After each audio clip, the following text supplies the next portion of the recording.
Cameron Knowles, we're going to start with a question from Andy. Cam, did you feel like the performance, intensity, effort met the moment of the anniversary match? I thought we needed more intensity for sure in certain moments, and we talked about that at halftime.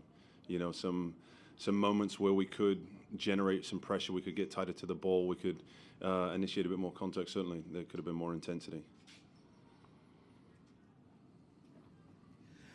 Overall, what were your thoughts on tonight's match? I know there was a bunch of good chances for the Loons to score, but ultimately there was only one goal scored tonight. Yeah, I mean, similar to what we've been saying. You know, there's a boatload of chances in there. We concede off a set piece where we're, you know, not quite quick enough to get out. They get a lucky deflection that falls to a really good player and puts it in the back of the net. And second one, we're a moment from, you know, rounding the keeper, and then transition happens, and you know, difficult chances. So.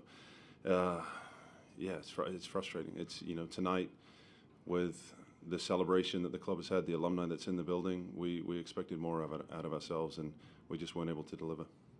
What do you put your finger on for why that was the case? Obviously, we talked about the stakes and everybody here, and the presentation yesterday for Team of the Decade, players, all of it. Why do you feel like the intensity wasn't there?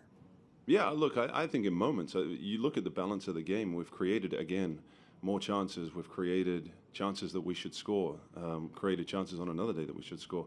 The balance of theirs, they've had certainly fewer, and the ones that they've had, they've taken. Drake's made one really good save in that, but I think their goalkeepers had a lot more saves to make. We are struggling to find that finishing touch. Does it sting a little bit more that it was to Atlanta, a team that has been struggling for most of the season? I think it stings because it's a home game. You know, it stings because there's, you know, one more opportunity for 3 points that we've let pass us by. It stings because we did really well to get ourselves back into the game, and we created a number of chances that could get us ahead and win that game. So we have to dust ourselves off because the next thing comes really quick. Coach, it seems like the work rate was there. How do you process that? How does that carry over to the next game? Yeah, I mean, it's a message to the guys. We have to leave it. We have to, as soon as we walk out of the building, we have to leave it because the next one comes quick. You know, we had a good game against San Jose last time we played them in the Cup in San Jose. But there was the response to get back into the game was really good. The effort to create some of the chances we did that could have potentially, you know, taken us ahead or even equalized once we'd gone down were really good. We just can't quite get over the hump. What do you feel like were the issues on the goals conceded? Yeah, I mean the set piece, the second phase of that. I think, you know, there's it looks like a lucky deflection that maybe comes off Almiron's back. But we can be quicker to step out. We can be more cohesive in that moment to step and cover the players as we come out and manage that second phase. You know, it's a shame. We've been really good on defending set pieces this year. And so for that to fall, and, you know, it's a great finish in that moment. On the flip side of that, what did you see off of Ant's goal?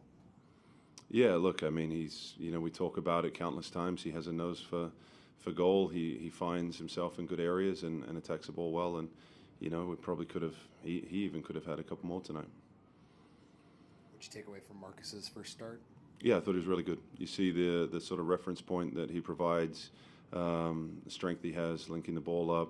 Obviously, it's difficult. You know, he doesn't have a lot of experience, but he put himself in some really good areas. Competes well for the ball. Yeah, I was really pleased for him.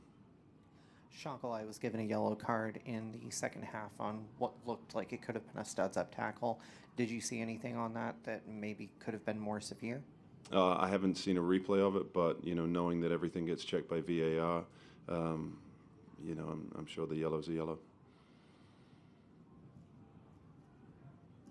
We saw 3 forwards to close out the game. What was the reason behind going with those 3 guys? Yeah, I mean, we have to go for it. You know, we have to go for it and try to get, you know, one chance to get ourselves back in it and another to try and win it. And so, you know, I thought even in that we had some good moments from those guys as they came in.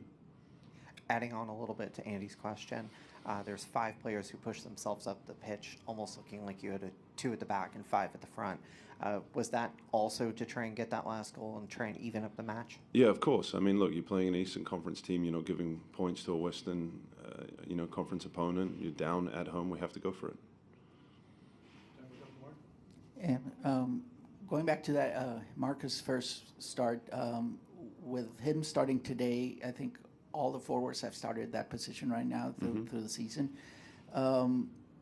Is there any chance in the upcoming games you might change strategy and not have the striker all alone and do a different strategy when we don't use that position?